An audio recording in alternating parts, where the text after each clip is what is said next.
Toujours les ailes déployées, toujours du vent accompagné, près de moi ou dans une kyrielle, comme tombé du ciel, l'Aïlf vint se poser.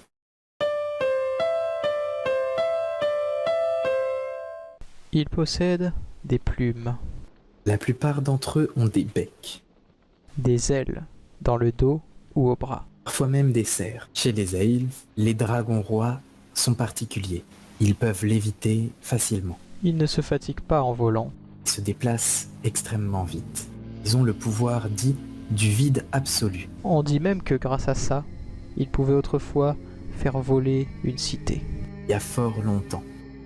Elle était entretenue grâce à la magie d'un conseil de dragons rois. Mais maintenir une cité dans les airs est dangereux. Et puis, il fallait bien retourner au sol pour récupérer des ressources, ne serait-ce que la nourriture. Certains décidèrent de vivre au sol. Mais ils devinrent la proie des Nîmes. Alors, d'autres décidèrent de retourner vivre dans la cité volante. Cette séparation fut appelée le divorce Aïlf.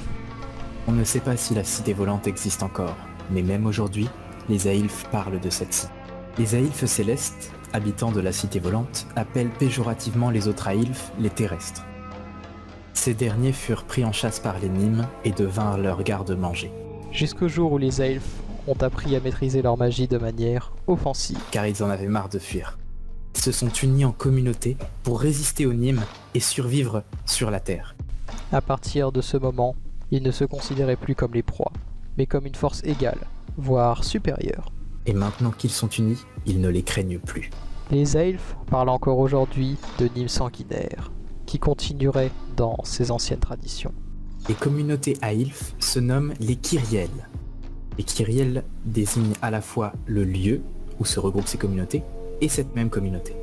Ce sont des véritables forteresses, créées grâce à leur affinité avec la magie pure. En manipulant les divers éléments, ils construisent d'immenses dômes de pierre pouvant abriter toute une ville. Cela leur permet même de créer un soleil artificiel, des rivières. Ils gèrent leur propre écosystème au sein de la Kyrielle. Chaque Kyrielle possède son Kyrios. C'est un sage. Plus tard, ce terme désignera des responsables religieux associés à une magie. Grâce aux Kyrielles, le peuple a pu se développer à travers le monde. Ils ont découvert que l'ambre était une ressource précieuse pour les Nîmes. Les Aïlfs firent donc en sorte d'en récupérer, Dans le but de s'enrichir sur leur dos. et aussi de pouvoir provoquer pour les Nîmes le désespoir qu'ils avaient connu lorsqu'ils étaient traqués par ces derniers. En effet, si les Nîmes s'entretuaient de nouveau, cela les arrangeait. Si ces bêtes revenaient à l'état sauvage, elles ne seraient plus en mesure de résister face à notre parfaite maîtrise de la magie. Voici une ribambelle de clichés concernant le peuple Aïlf. On les dit hautains. Mais après tout, lorsqu'on vole, il est normal de regarder les gens de haut. Il paraît aussi qu'ils aiment s'envoyer en l'air. Bien entendu, l'interprétation est libre. Pour se moquer des Aïlfs, on les imite en faisant une voix de perroquet. En faisant une voix de perroquet? Oh, commencez par me parler poliment. Quelques informations sur les Aïlfs. Les Aïlfs sont les humanoïdes les plus légers, et c'est très facilitant pour voler. Leur culture est tournée vers les arts de pensée, mais aussi le spectacle vivant. On raconte aussi que les Aïlfs sont les premiers voyageurs, artistes, mais aussi penseurs. Les Aïlfs font de véritables parades nuptiales pour leurs partenaires. On raconte que, de par leur possibilité de voler, ils seraient les premiers voyageurs à avoir atteint des îles. Les Aïlfs vivent plutôt dans les montagnes. En effet, il est moins fatigant de monter une montagne à pied quand on ne la monte pas à pied. C'est un proverbe Aïlf. En plus d'une affinité à la magie pure, ils ont aussi une affinité avec ce qu'on appelle l'érudisme. C'est la manipulation du flux magique en lui-même qui permet d'augmenter ou diminuer la puissance des magiciens environnants. Ce qui fut déterminant lors de l'histoire de ce peuple, autant pour combattre les Nîmes que pour créer les Kyrielles. Nous pourrions dire, sans généraliser, que les meilleurs mages sont Aïlfs.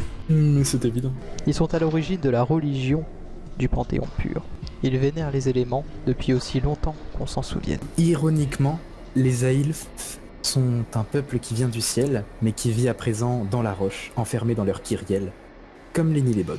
Et bien justement, parlons des Nilébog.